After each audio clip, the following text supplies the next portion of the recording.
From Software has released its newest, brutally difficult game, Elden Ring, and it does quite a few things differently from the previous games in From Software's Souls-Borne library. Most notably, Elden Ring has a full open world. That is, an open world by the definition that most players would use for open world. Personally, I always thought that Dark Souls and Bloodborne counted as open worlds in all the ways that matter, but that's using a very generous personal definition. In any case, this legit open world in Elden Ring does dramatically change the way that Elden Ring is designed, balanced, and paced, and it should also change the way that players approach the game compared to previous titles. I now want to do the same thing that I've done with Bloodborne and Sekiro, and try to provide my own personal tips and tricks for playing Elden Ring, from the perspective of an experienced, but not necessarily elite, player.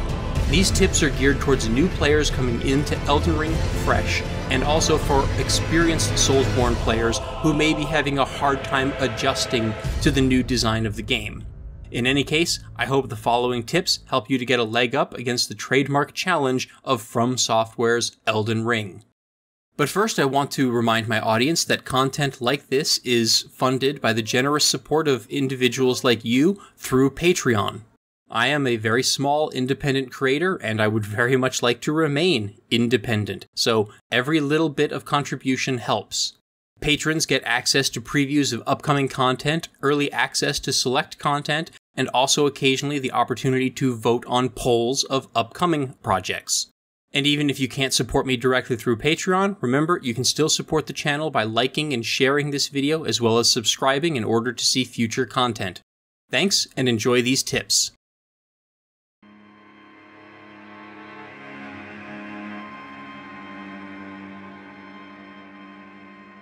First and foremost, I want to share my opinion on which class I think is perhaps the best or easiest for beginning players. I haven't played extensively with all of the classes in the game yet, but from what I've played so far, I believe that the best option for an inexperienced or struggling player is to choose the Prisoner as your starting class. I think this class is a good option for beginners because it has a variety of offensive and defensive options at its disposal. Prisoners start with an estoc as the primary weapon, which is a thrusting sword with long reach that also has a swiping heavy attack that can also be useful for certain crowd control situations. It also starts with a shield, giving the player immediate access to the ability to block enemy attacks, parry, and use guard counters, which we'll talk more about in the next tip. The biggest advantage of the Prisoner class, however, is that it starts with an insanely good magic spell, the Magic Glint Blade. This spell creates a delayed homing magic missile in the air. If you can force the enemy to chase you, then the delay can actually allow that magic missile to hit the enemy from behind as they pass the sigil in the air. This can be great for many bosses and also for large enemies that block frontal attacks with a shield. Further, if you take the Fanged Imp Ashes as your starting keepsake, you'll have the ability to summon spirits to fight alongside you against tougher enemies, mobs, or bosses.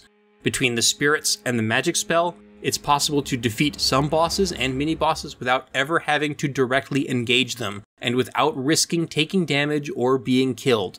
This does, admittedly, lead to the biggest downside of taking this class, which is that it can potentially teach very bad habits. Even though you can fall back on defensive strategies and magic to turtle your way through fights, I still very much recommend that you at least try to use that estoc and shield to fight enemies face to face whenever it's feasible.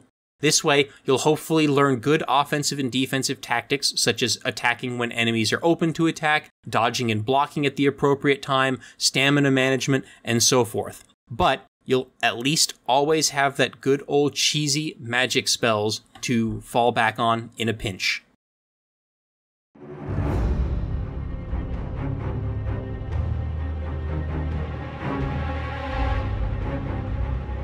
The guard counter is a new feature of Elden Ring that allows the player to perform a powerful counterattack immediately after successfully blocking an enemy attack.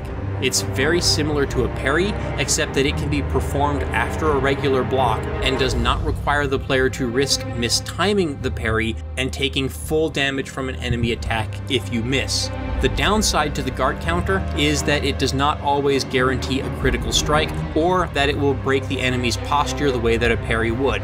Nevertheless, the guard counter is a relatively safe and effective tool for dealing heavy melee damage with minimal risk.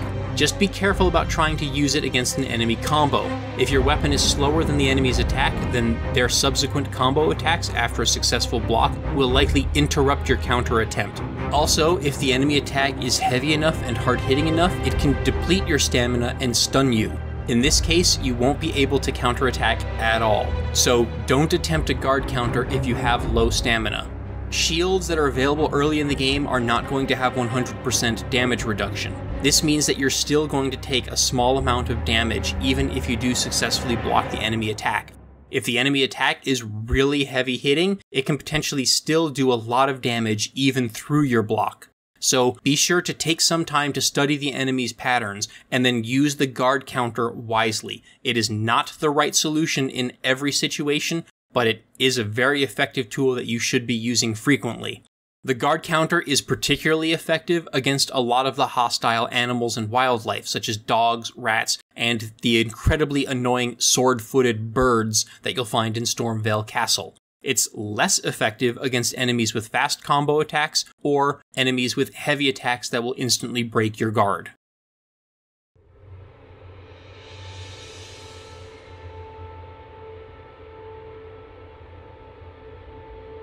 The open world of Elden Ring can be intimidating, and so you might think that it's best to power on to Castle Stormveil and progress the story.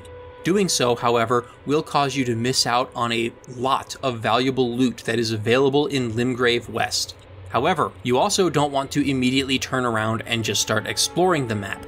The NPC that you encounter immediately after leaving the tutorial area and stepping out into Limgrave will point out that you are maidenless, and therefore at a disadvantage. He recommends heading straight for Castle Stormveil. You should follow this advice and head toward Stormveil. But just outside of the castle, you'll rest at a site of grace that will trigger the appearance of your maiden and your horse. Once you've done this, you can now turn back and explore more of Elden Ring's world. Many players and critics praised Dark Souls for the openness and interconnectivity of its world, and the fact that it allows the player to head off in multiple directions right from the start. However, the options besides the Undead Burg were really false options, as they were only really viable for more experienced and skilled players. Exploring the open world of Elden Ring, however, is not as full of false choices. Multiple optional areas are perfectly viable for inexperienced players and low-level characters, and they will provide valuable rewards that will be useful in your future engagements. Some players may also be dismayed or confused or overwhelmed by the lack of a quest log and also by the scarcity of map markers in Elden Ring. This ain't no Ubisoft game, that's for sure. However, Elden Ring does give the player a variety of tools for marking progress and the location of important points of interest on the map, very similar to what Breath of the Wild offered. The map provides a set of markers to go along with the waypoints. Markers come in various icons, such as a skull, a treasure chest, a person, a tree, an animal, or so forth. You can use these markers to mark the location of NPCs, vendors, locked doors, treasure chests that you can't get to, difficult enemies you want to return to, and so forth. You can also press a button to bring up a list of discovered sites of grace. It's the triangle button on a PlayStation gamepad. From within this menu, you can also mark any number of sites of grace with a star icon, and then also filter by those marked locations. I recommend using this to mark dungeons that you've discovered but have not finished, and then delete the star mark after you're confident you've completed the dungeon in order to mark your progress for later reference. I'm going to provide a list of where to find some good early items. If you don't want the locations of those items to be spoiled for you, then go ahead and feel free to skip to the timecode on the screen now so that you don't have to see the spoilers. After meeting the maiden and being given the ability to summon your horse, I recommend immediately returning to the Church of Ella. There will be an NPC there who will give you the ability to summon spirit ashes, which can be useful against many of the optional bosses. I also recommend that you start with the Groveside Cave north of the Church of Ella. It's fairly easy, containing just a few wolves and a boss. Defeating the boss will award the Flame Drake Talisman, which buffs fire resistance. This will come in handy in the Limgrave tunnels, and also if you choose to battle the dragon in the swamp. The nearby Stormfront Catacombs is also a good place to go and rewards a powerful summonable spirit. With your summonable spirits and improved fire resistance, you should then proceed to buy a torch and then head to the Limgrave tunnels. This location is a bit more challenging, but will provide a large sum of smithing stones for upgrading your weapons. A lot of tunnels are hidden in the dark shadows of the elevator shafts, so be sure to use your torch to find and explore them. There's also a vendor on the beach to the southwest of the Church of Ella who can sell a bow if your class did not start with access to ranged attacks. This is also something that can be very, very useful.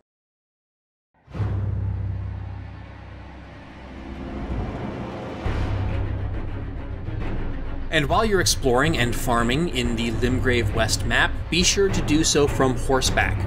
The horse can outrun most enemies, and can also outrun a lot of the big area of effect attacks that some enemies and overworld bosses will use. If you struggled against the Tree Sentinel Knight just south of the Church of Ella, or against Dragon Argheel, then go back and challenge them again from horseback. Remember that Torrent can jump, double jump, and also do a little dodge dash maneuver. From what I can tell, Torrent appears to have invincibility frames at the start of this little dash, just like the player has invincibility frames during a roll. Torrent's speed can also allow you to back far enough away to give yourself time to heal up, and you can even run away entirely in most cases, and live to fight another day.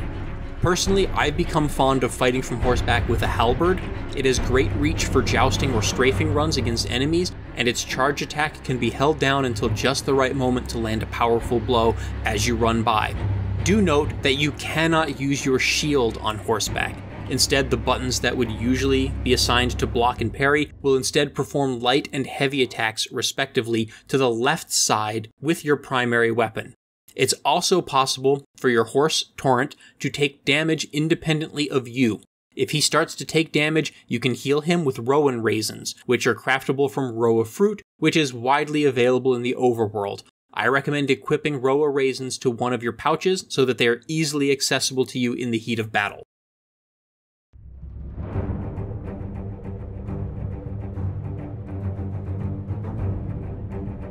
After defeating most mobs in the open world, Elden Ring will reward you with a recharge of your healing flask. Of course, this does not do any good for you if your flask is already maxed out, so go ahead and top off your health before engaging a mob. You'll most likely get that flask use back after defeating them, which will mean more total health for you. You can also find these little glowing red scarab thingies running around, and if you kill one of those, you'll get a use of your flask back. Limgrave West, in particular, also has a lot of sites of grace and checkpoints, so you're never too far away from an opportunity to recharge your healing flask.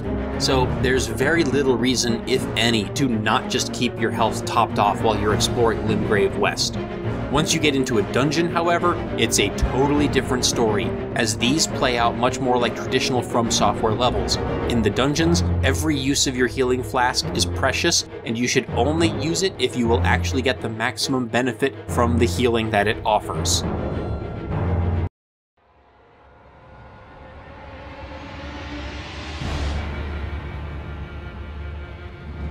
Elden Ring allows the player to summon Spirit Ash creatures to help you in combat.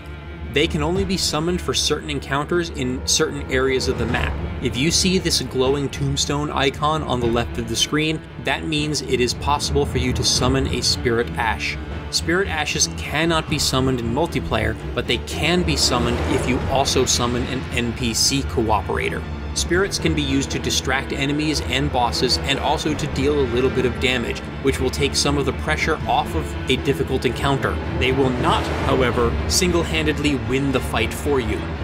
They aren't Solaire fighting the Bell Gargoyles, nor are they a practiced human cooperator who might defeat a boss for you and rob you of your sense of achievement. The summonable spirits fill a kind of middle ground role for players who need a little bit of help but don't want the fight spoiled by relying on multiplayer. it might be just what you need to push yourself over the edge to victory.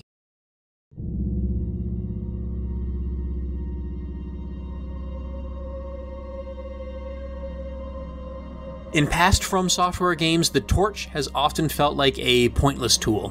Areas are rarely, if ever, pitch dark enough to necessitate the use of a torch to see where you're going. Even in the Tomb of the Giants in the first Dark Souls, a torch is probably unnecessary, since by then you should have access to light-generating sorceries and maybe even the Sunlight Maggot. The torch was supposed to be a big part of Dark Souls 2's design, but that changed mid-development, and the only place that it ended up being useful is maybe the gutter. In Elden Ring, however, some of the caverns and tunnels do go to pitch black, especially if you're using HDR on your console or monitor.